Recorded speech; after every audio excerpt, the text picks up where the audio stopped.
किसान संघर्ष समिति और कर्मचारियों के धरने के 27वें दिन किसानों का धरना 61 दिन से चल रहा है। तो 27वें दिन मैं आप सभी को प्रणाम करता हूं। साथियों ने कई बार मेरे से रिक्वेस्ट की है, पर थोड़ा सा ऐसा है, फतेहाबाद में भी संभालना पड़ता है, तो मैं आपके बीच में नहीं आ पाया। आपके जिले के प्रधान जितेंद्र शौरान, उनसे लगातार बातचीत होती रहती है। तो सबसे पहले तो मैं किसान संघर्ष समिति के जो साथी सहयोग कर रहे हैं यहाँ पे, उनको नमन करना चाहूँगा, प्रणाम करना चाहूँगा, हार्दिक आभार करना चाहूँगा। इस कड़ी में फतेहाबाद में भी किसान संघर्ष समिति के साथी धरने पर पूर्णतः सहयोग करने आए हैं। उन्होंने डीसी को ज्ञापन दिया है, उसमें अपनी जो मांग है उसको भी पूरे जोर शोर तरीके से उठाया है, तो उनका बहुत बहुत धन्यवाद। साथियों, जो ये संख्या बैठी है ना, ये देख के गदगद हो गया, क्योंकि क्या होता है, कई बार साथी जल्दी भी निकल जाते हैं, कुछ छुट्टी का भी बहाना होता है, लेकिन आपने जो जोश बना के रखा है, तो मेरे पास शब्द नहीं है आपकी तारीफ करने के लिए। मैं कोई बहुत बड़ा वक्ता नहीं हूँ, बहुत सी चीज़ें राजेश भारद्वाज जी को, जो बहुत अच्छे वक्ता है, मैं इनसे सीखने की कोशिश करता हूँ, इन्होंने बता दी है।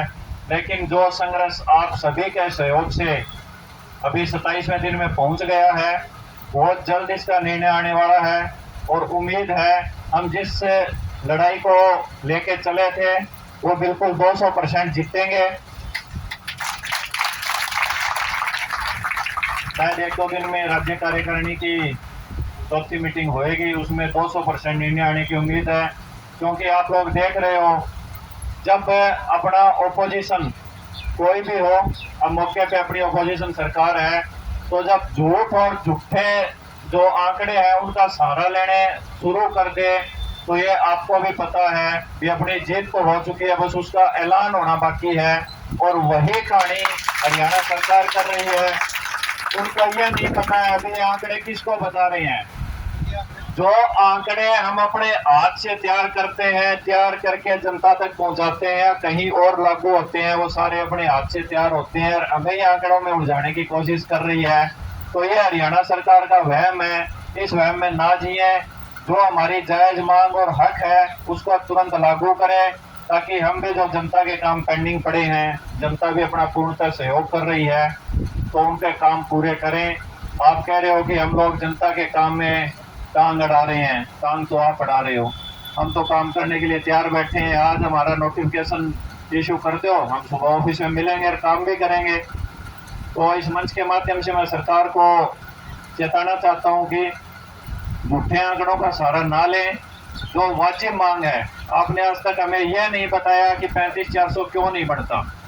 आप कभी बजट का बहाना लेते हो, कभी अन्य राज्यों का उदाहरण देते हो, कभी क्वालिफिकेशन का बहाना लेते हो। हमने एक एक चीज आपके सामने प्रस्तुत कर दी है।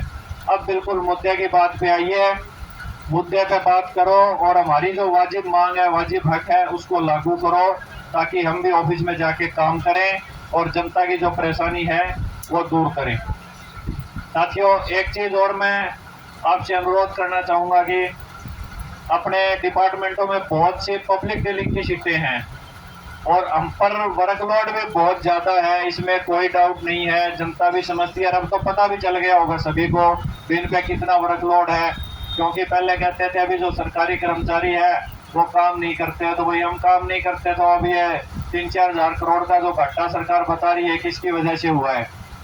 तो अपनी जो पब्लिक डीलिंग की सीटें हैं, अब जो अपनी मांग है ये पूरी हो जाए, उसके बाद जो पब्लिक डीलिंग की सीटें हैं उन पे अगर कोई भी आम जन काम करवाने आए तो उनको एक बदला हुआ क्लरिकल कर्मचारी सामने दिखना चाहिए।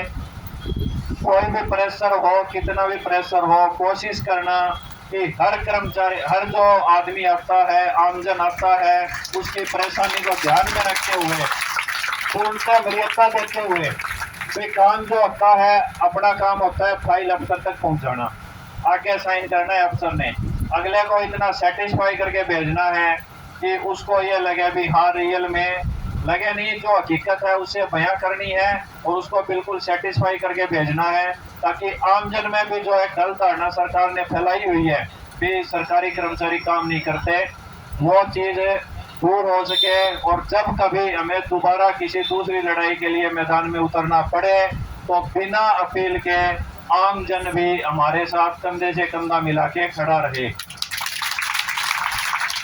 साथियों, ज़्यादा समय नहीं लूँगा आपका। पहले बताया था इतना बड़ा वक्ता नहीं हूँ, धीरे धीरे सीख रहा हूँ आप जैसे बड़े भाइयों के आशीर्वाद से। तो इसी तरह धरने पे आते रहें, जल्दी निर्णय आने वाला है। अपने संख्या बल को कम ना होने दें।